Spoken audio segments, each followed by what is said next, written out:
एक बार फिर से आप सभी का स्वागत है। आज का हमारा टॉपिक है वर्ल्ड हिस्ट्री, जिसमें हम पढ़ेंगे नेपोलियन बोनापार्ट के बारे में। नेपोलियन बोनापार्ट अपने आप में एक महान शख्सियत है, जिसका इतिहास रोमांचित कर देता है हम सभी को।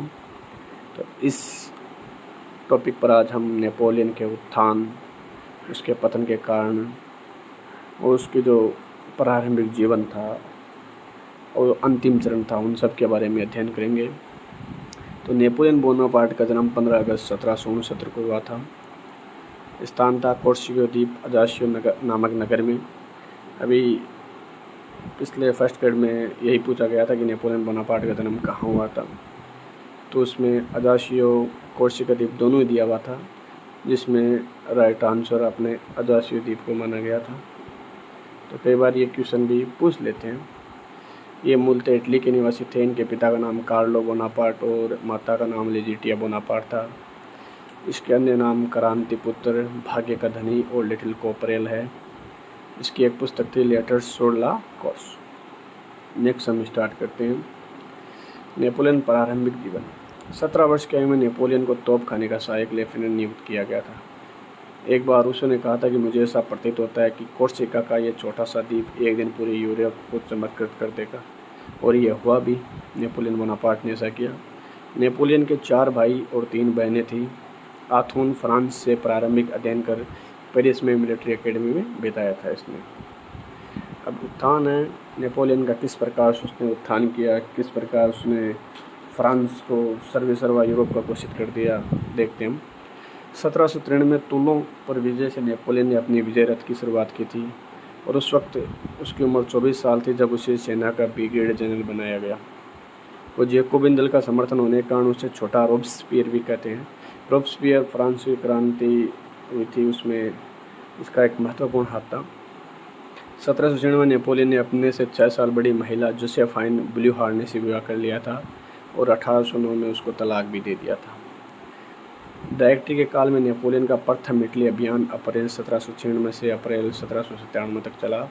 नेपोलियन अपने सैनिकों के बीच में द लिटिल कोपरेल के नाम से प्रसिद्ध था। 17 अक्टूबर 1797 को ऑस्ट्रेलिया को कॉम्पो फॉर्मिया की संधि के लिए बाध्य कर दिया। इटली अभियान ने नेपोलियन को इस तरह समीक्षा की गई कि वह आया, उसने देखा और उसने जीत लिया। वह अपने साथ साथ इटली के बहुत सारी किताबें वगैरह वो ले गया था। उसका जो पहला अभियान स्टार्ट होता है, ये मुख्य अभियान होता है, वो होता है मिस्र का अभियान। इसका पिरामिडों का जो युद्ध हुआ था 21 जुलाई 1778 को, इसमें मिस्रियों को हरा दिया था। परंतु क्या हुआ कि 1 अगस्त को अंग्रेज सेनापति नेल्सन थे, उसने फ्रांसीसी बेड़े पर आक्रमण करके उसे तहस नहस कर दिया था। इस युद्ध को अबू बकर की खाड़ी का युद्ध भी कहते हैं। अबू बकर की खाड़ी का युद्ध भी कहते हैं। तुर्की ने इसकी युद्ध की घोषणा की थी, क्योंकि मिस्र उस वक्त तुर्की के अंडर में आता था, तो इसलिए नेपोलियन ने सीरिया पर आक्रमण कर दिया, परंतु वो बिना अधिकार करे वापस मिस्र लौट आया। इस बीच उसने अपने मिस्र की जो सेना थी उससे कैलिबर को कमान दी, और 21 अगस्त 1798 को नेपोलियन अपने 7 साथियों के साथ फ्रांस रवाना हो गया, जहां उसका बहुत स्वागत हुआ। तब उसने ऐसा कहा कि हर कोई मेरी प्रतीक्षा कर रहा है। यदि मैं कुछ समय पूर्व आता तो बहुत शीघ्रता होती, और यदि कुछ समय बाद आता तो बहुत देर हो चुकी होती। मैं ठीक समय पर आया हूँ, अब नाशपाती पक चुकी है। मिस्र अभियान से दुनिया को यह फ़ायदा हुआ कि जो मिस्र की जो सभ्यता है वो लोगों के सामने आई, और इस तरह से कह सकते हैं कि मिस्र की जो सभ्यता है वो नेपोलियन की ही देन है। 1799 से 1804 तक कौंसिल काल माना जाता है। आप अगर कभी फ्रांसीसी क्रांति पढ़ेंगे, और मैं भी कभी फ्रांसीसी क्रांति के ऊपर वीडियो बनाऊंगा, तब आपको इसका लिंक जरूर शेयर करूंगा।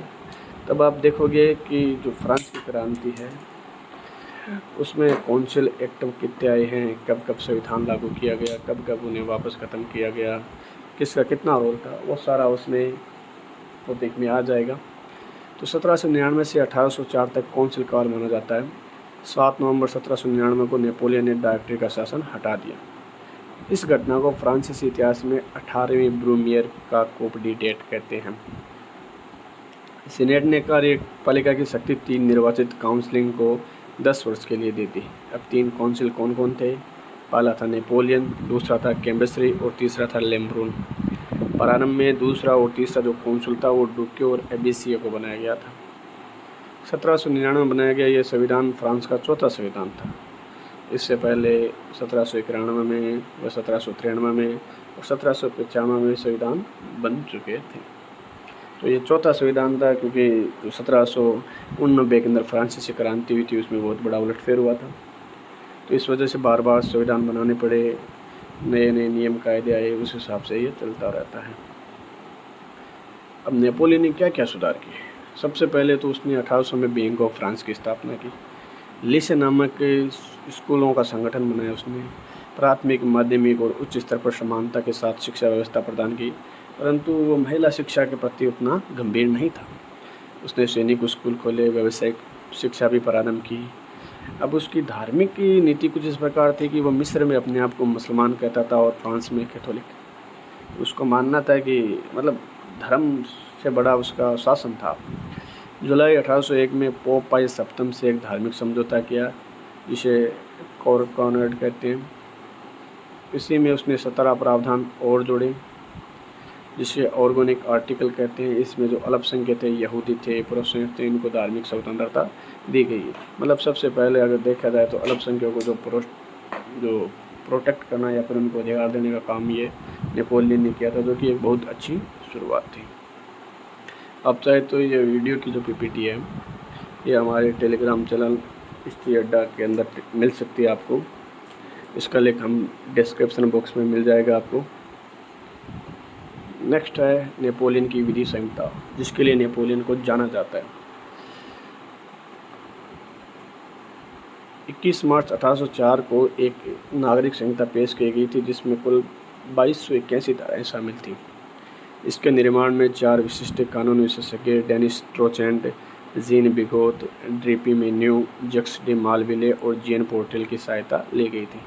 नेपोलियन ने सेंट हेलेना में कहा था कि मेरी वास्तविक गौरव मेरी 40 युद्धों की लड़ाइयाँ या नहीं है, जबकि जो मेरी विधि संहिता है ये मेरे लिए चिर युद्ध बनेगी। मतलब अगर मुझे कहीं भविष्य में जाना जाएगा तो मेरे 40 लड़ाइयाँ नहीं जानी जाएगी, उसके बदले मैंने जो विधि संहिता बनाई है उससे मुझे ज़्यादा जाना जाएगा। इसी के आधार पर नेपोलियन को दूसरा जस्टियन भी कहा जाता है। नागरिक संहिता को 1807 में नेपोलियन कोड का नाम दे दिया गया था। नेक्स्ट हमारा है राज्याभिषेक। तो नेपोलियन का राज्याभिषेक वो 2 दिसंबर 1804 को नेस्ट्रेम के गिरजाघर में हुआ था। जब नेपोलियन का पोप पाई सप्तम राज्याभिषेक कर रहा था तो उसने पोप पाई सप्तम से राजमुकुट छीन कर कहा कि मैंने इसे धूल में पाया है और तलवार के नोक पर मैंने इसे उठा लिया है। अब मैं किसी को ये अधिकार क्यों दूँ कि वो मुझे ताजपोशी करे। उसने ऑस्ट्रेलिया को हराकर ल्यूनेविले की जो 1801 में संधि की और इंग्लैंड और फ्रांस के बीच में 27 मार्च 1802 को अमिन्स की संधि हुई। ये संधि काफ़ी इम्पोर्टेंट संधि है जो एग्ज़ाम व्यू से पूछी जाती है। अब अगर आपने हमारा चैनल अभी तक सब्सक्राइब नहीं किया तो चैनल को सब्सक्राइब ज़रूर करें और वीडियो शेयर भी करें, ताकि अभी भी मोटिवेशन मिलता रहे, हम भी इस तरह की वीडियो आगे बनाते रहें। नेक्स्ट क्वेश्चन है, क्वेश्चन क्या है, उसने जो युद्ध लड़े थे इन्हीं में से क्वेश्चन पूछे जाते हैं। उलम का युद्ध 20 अक्टूबर 1805 को, ट्रेफालगर का युद्ध 21 अक्टूबर 1805 को। इसमें नेल्सन के हाथों पराजित हो गया था, क्योंकि नेल्सन जल शक्ति के अंदर बहुत मजबूत था, नौसेना उसमें की पावरफुल थी, परंतु इसी में नेल्सन की मृत्यु भी हो जाती है। ऑस्ट्रेलिया का युद्ध 2 दिसंबर 1805 को होता है। 3 सम्राटों का युद्ध कहते हैं इसको। प्रेसबर्ग की संधि हुई थी 26 दिसंबर 1805 को। ये जो 3 युद्ध हुए थे, ये तीनों युद्ध के बाद इसके लिए एक संधि हुई थी, जिसको प्रेसबर्ग की संधि कहते हैं। ये तीनों युद्ध उलम, ट्रेफालगर और ऑस्ट्रेलिया, ये तीनों ही ऑस्ट्रिया और फ्रांस के मध्य हुए थे। तो इसमें जो फ्रांस का सम्राट था उस वक्त नेपोलियन, और ऑस्ट्रिया का जो सम्राट था फ्रांसिस द्वितीय ने वेनेशिया, इस्चिया और डोल्मेशिया वापस फ्रांस को दे दिए। 14 अक्टूबर 1806 को जेना और ओवरस्टेड में पर्शिया को हरा दिया और बर्लिन की आज्ञापत्री जारी की थी। रूस के साथ इल्लो और 14 जून 1807 को फ्रीडलैंड का युद्ध हुआ था। ये भी इम्पोर्टेंट युद्ध है, इनके बारे में भी ध्यान रखना है। ये और ये प्रेसब्रेक की संधि, ऑस्ट्रेलिज का युद्ध और ट्रेफाल्गर का युद्ध। ट्रेफाल्गर का युद्ध जल युद्ध कहलाता है, ये इम्पोर्टेंट है, ठीक है। तो ये 14 जून 1807 को फ्रीडलैंड की जब युद्ध हुई थी, तो 9 जुलाई 1807 को टिलसिट की संधि हुई थी नीमन नदी के नाव पर। नेपोलियन और उस वक्त रूस के शासक थे अलेक्जेंडर प्रथम। दोनों ने एक दूसरे को काफ़ी प्रभावित किया। नेपोलियन उसकी वाकपटुता, उसके मधुर व्यवहार को देख के उसका फ़ैन हो गया। उसने कहा कि अगर वो एक स्त्री होती तो मैं उससे निश्चित ही प्रेम करने लग जाता। तो नेक्स्ट है, तब चूँकि नेपोलियन अब तानाशाह बन चुका था, उसके पास सारी पावरें आ चुकी थी, तो उसने अपनी पावरों को स्थायी रूप देने के लिए अपने भाई था जेरोम बोनापार्ट, उसको वेस्टफोलिया का शासक बना दिया। जोसेफ बोनापार्ट को नेपल्स का बना दिया। छोटे भाई लुई ओलैंड और बहन एलिस को लुक्का करारा की प्रिंसेस बना दिया। छोटी बहन पोलिन को गोश्त लाकर डचेस बना दी। और सौतेले लड़के जो डिवीजन बिन ओनहारेस था, उसको इटली का वायसराय बना दिया। कुल मिला के उसने भाई भतीजावाद करना स्टार्ट कर दिया था। अब नेक्स्ट है, उसने एक कॉन्टिनेंटल सिस्टम लाया था जिसको हम महाद्वीपीय प्रणाली कहते हैं। इसके बारे में उसने अपनी 3 घोषणा की थी, बर्लिन की घोषणा, मिलान की घोषणा और फोंटेनब्लेau की घोषणा। इसको हम सम्मिलित रूप से BMF कर सकते हैं, क्रोनोलॉजिकल ऑर्डर के अंदर। पुर्तगाल ने कॉन्टिनेंटल सिस्टम मानने से इनकार कर दिया। अब कॉन्टिनेंटल सिस्टम था क्या? कॉन्टिनेंटल सिस्टम में नेपोलियन का मानना था कि ब्रिटेन है वो एक बनियों का देश है। ये भी कई बार क्वेश्चन पूछा जाता है। और इसका जो मजबूत होने की सबसे जो बड़ी वजह है वो इसका व्यापार है। तो उसके व्यापार का एकाधिकार को तोड़ना चाहता था। वो चाहता था कि यूरोप के लोग अंग्रेज़ी सामान और अंग्रेज़ों का बहिष्कार करें, ताकि वो आर्थिक आधार पर कमज़ोर महसूस हो जाए। तो इसलिए उसने क्या किया, अपने अंडर में जो भी राज्य थे, देश थे, अपने जो पड़ोसी देश थे, उनसे इस सिस्टम को मानने के लिए बाध्य करवाया कि आप अंग्रेज़ों से सामान मत खरीदो, ना उनको अपने बंदरगाह पे आने दो, ना उनका सामान खरीदो, और अगर सामान आ भी जाए तो उसको नष्ट कर दो। तो इस बारे में कईयों के हित जुड़े हुए थे। तो ये कॉन्टिनेंटल सिस्टम भी एक तरह से नेपोलियन के पतन का कारण रही है। तो सबसे पहले पुर्तगाल ने वो कॉन्टिनेंटल सिस्टम मानने से इनकार कर दिया।